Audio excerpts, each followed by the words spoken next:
ఈ 48 లక్షల మందికి ఎప్పుడు ఇస్తున్నారు 10 నెలల డబ్బులు?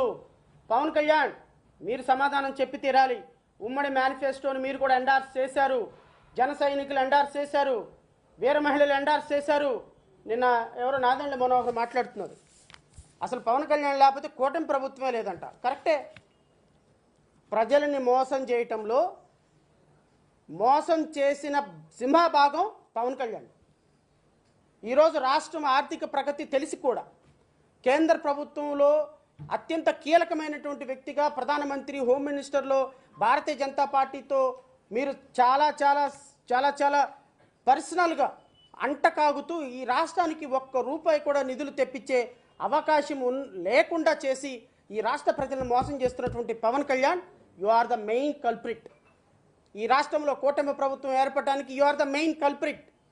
మీ వల్లే ఈరోజు రాష్ట్రంలో ఉన్నటువంటి నిరుద్యోగులు, రాష్ట్రంలో ఉన్నటువంటి యువత ఉద్యోగాలు కోల్పోతున్నారు. మీ జన సైనికులు, వీర మహిళలు పవన్ కళ్యాణ్ అడగండి, సార్ ఎలా సార్ మేము డిబేట్లో ఎలా మాట్లాడాలి సార్? వీర మహిళలను పేరు పెట్టుకున్నాం కదా సార్, మేము డిబేట్లో ఏమని మాట్లాడాలి సార్? 20 లక్షల ఉద్యోగాలు ఏమైపోయినాయి అమ్మా పవన్ కళ్యాణ్ ఇవ్వమంటే ఏం మాట్లాడాలి సార్? నెలకి 3,000 రూపాయలు నిరుద్యోగ వృత్తి మేము ఎక్కడి నుంచి తెచ్చివ్వాలి సార్? మరి ఏ విధంగా దీని మీద అని మీరు నెలకొక క్యాంపు పెట్టేవాళ్ళు కదా మంగళగిరి పార్టీ ఆఫీస్లో. ఎలా పరిరక్షించాలి, అంబేద్కరిజాన్ని ఎలా, పూలేజాన్ని ఎలాగా అద్భుతంగా పైకి తీసుకెళ్లాలని రోజు క్యాంపు పెట్టేవాళ్ళు కదా. పెట్టండి ఇప్పుడు క్యాంపులు. ఇచ్చిన హామీలు నిర్వర్తించటంలో జన సైనికుల పాత్ర, వీర మహిళల పాత్ర ఏంటో క్యాంపులు పెట్టండి. వాళ్ళు ఏ విధంగా ప్రజలకు సమాధానం చెప్పాలో క్యాంపులు పెట్టండి. నిజమైన, నిష్కల్మషమైన నిజాయితీ రాజకీయాలకి పవన్ కళ్యాణ్ భారతదేశ వ్యాప్తంగా, ప్రపంచవ్యాప్తంగా బ్రాండ్ అంబాసిడర్ అని ఊరికే ఊగిపోయేటువంటి మీలాంటి వాళ్ళు ఇప్పుడు క్యాంపులు పెట్టండి. నేను యువత తరపు నుంచి, ఆంధ్రప్రదేశ్ రాష్ట్రంలో యువత తరపు నుంచి చాలా సీరియస్గా, ఇది పవన్ కళ్యాణ్ గారిని విమర్శించాలని చేస్తున్నటువంటి విమర్శ కాదండి.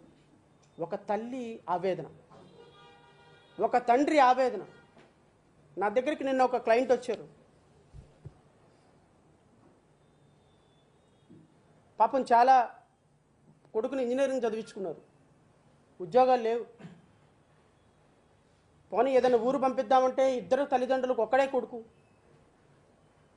హైదరాబాద్ వెళ్తే 30,000 40,000 జీతం వస్తుంది.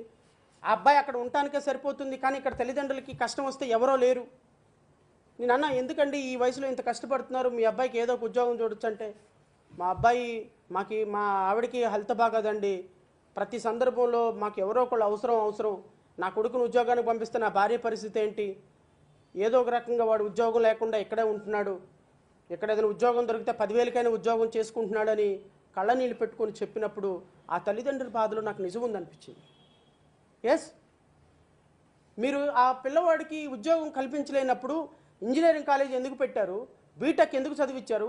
గత 7 సంవత్సరాల నుంచి బీటెక్ కంప్లీట్ చేసి కూడా ఆ పిల్లవాడు తల్లిదండ్రులను చూసుకుంటూ మన ఊర్లో ఉద్యోగం చేసుకోవాలి. మీరే లక్షల రూపాయలు ఉద్యోగం ఇప్పించవలసిన అవసరం లేదు సార్. ఒక 50,000, 40,000, 30,000 హైదరాబాద్లో వెళ్ళి డీటీపీ ఉద్యోగం చేసుకుంటే వచ్చే డబ్బులు ఆంధ్రప్రదేశ్ రాష్ట్రంలో ఇప్పించమని కోరుతున్నాం.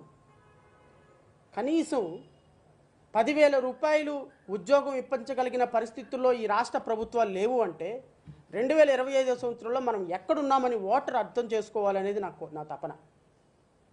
లేదండి మేము జుట్టెనా అలా అన్ని ఫ్యాషన్గా ఉన్న వాళ్ళకి ఓటేస్తాము, లేదండి మేము ఆవేశంగా ఉపన్యాసాలు ఇచ్చే వాళ్ళకి ఓటేస్తాము, లేదండి పాపం ఎవరినైనా అరెస్ట్ చేస్తే ఓటేస్తాము, లేదండి ఎవరినైనా పాదయాత్ర చేయకుండా ఆపేస్తాం. పవన్ కళ్యాణే కదా చెప్పింది 20 లక్షల ఉద్యోగాలు, పవన్ కళ్యాణే కదా చెప్పింది. ప్రపోర్షనేట్గా 20 లక్షల ఉద్యోగాలు అంటే 5 సంవత్సరాలకి 20 లక్షల ఉద్యోగాలు అంటే సంవత్సరానికి ఎన్ని ఉద్యోగాలండి? 4 లక్షల ఉద్యోగాలు. సంవత్సరానికి ప్రపోర్షనేట్గా 4 లక్షల ఉద్యోగాలు. 5 సంవత్సరాలకి 20 లక్షలు అంటే 4 లక్షల ఉద్యోగాలు. ఈ సంవత్సరానికి మీరు 4 లక్షల ఉద్యోగాలు ఇవ్వగలిగారా? ప్రపోర్షనేట్గా 4 లక్షలు వద్దు, 40,000 ఉద్యోగాలు ఇవ్వగలిగారా? 40,000 వద్దు, 14,000 ఉద్యోగాలు ఇవ్వగలిగారా? 14,000 వద్దు, 4,000 ఉద్యోగాలు ఇవ్వగలిగారా? 4,000 కూడా వద్దు, 400 ఉద్యోగాలు ఇవ్వగలిగారా? 400 ఉద్యోగాలు. ఎక్కడ 4 లక్షలు, ఎక్కడ 400? ఊరక సినిమా స్క్రిప్ట్ ఉంది కదా అని చదివేసుకుంటా పోయి రాష్ట్ర ప్రజలను మోసం చేయటం తప్ప యువత పరిస్థితి ఏంటి కనీసం అర్థమవుతుందా మీకు?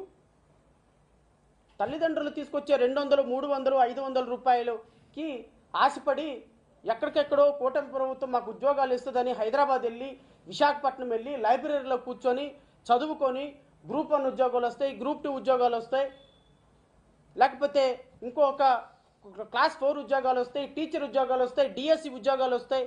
మాకు మెగా డిఎస్సి అంటే కనీసం రమారమి 50,000, 60,000 ఉద్యోగాలు ఖాళీలు ఉన్నాయి, 60,000 ఉద్యోగాలు పూరిస్తారని డిఎస్సి ఉద్యోగులందరూ కష్టపడి బాధపడి యూనివర్సిటీలో అధ్యాపక పోస్టులు ఖాళీలు ఉన్నాయి, కాంట్రాక్ట్ లెక్చరర్ పోస్టులు ఖాళీలు ఉన్నాయి, కొన్ని 92,000 బ్యాక్లాగ్ పోస్టులు ఎస్సీ ఎస్టీ బ్యాక్లాగ్ పోస్టులు ఖాళీలు ఉన్నాయి, 2,43,000 ఉద్యోగాలు ఎప్పుడు 2019లో 2,43,000 ప్రభుత్వ ఉద్యోగాలు ఖాళీలు ఉన్నాయి. ఈ ఖాళీలన్నీ పూరిస్తారని నిరుద్యోగులు అన్నమో రామచంద్ర అని కడుపులో కన్నీళ్లుగా వచ్చేటువంటి వాటిని కడుపులో నింపుకొని బ్రతుకుతుంటే, అరే 9-10 నెలలు అవుతున్నా కూడా కనీసం 400 ఉద్యోగాలు తీయని మీరు ఈ రాష్ట్ర ప్రజల్ని ఏ విధంగా పరిపాలిస్తారు? ఏ విధంగా భవిష్యత్తు మీ మీద గ్యారంటీ తోటి ప్రజలు ఉండాలి? నేను రాష్ట్ర ప్రజలను మరొకసారి అడుగుతున్నా, ఇంకా ఎన్ని సంవత్సరాలు ఇలాంటి మోసం పోతారు? విజనరీ ముఖ్యమంత్రి అని 14 సంవత్సరాలు ముఖ్యమంత్రిని చేసిన ఆయన తీసుకొచ్చి కూర్చోబెడితే పట్టుమని 4 ఉద్యోగాలు ఇవ్వలేని, 4 పరిశ్రమలు తేలేని ముఖ్యమంత్రిని తీసుకొచ్చి 164 సీట్లు ఇచ్చి పైన కూర్చోబెట్టి మన నెత్తి మీద కూర్చోబెట్టి ఈ రాష్ట్రాన్ని బాగు చేస్తారంటే నేను అడుగుతున్నా రాష్ట్ర ప్రజల్ని, రేపొద్దున మీ పిల్లలకు ఉద్యోగాలు కావాలంటే కేరళ, తమిళనాడు, కర్ణాటక, హైదరాబాద్, బెంగళూరు, పూణే పారిపోవాలా? 15,000కి 20,000 ఉద్యోగాలకి తెలంగాణ పారిపోవాలా? చెన్నై పారిపోవాలా? బెంగళూరు పారిపోవాలా? మన ఆంధ్రప్రదేశ్ రాష్ట్రంలో ఉద్యోగాలు చేసే అర్హత మన బిడ్డలకు లేదా? మీరు వేసిన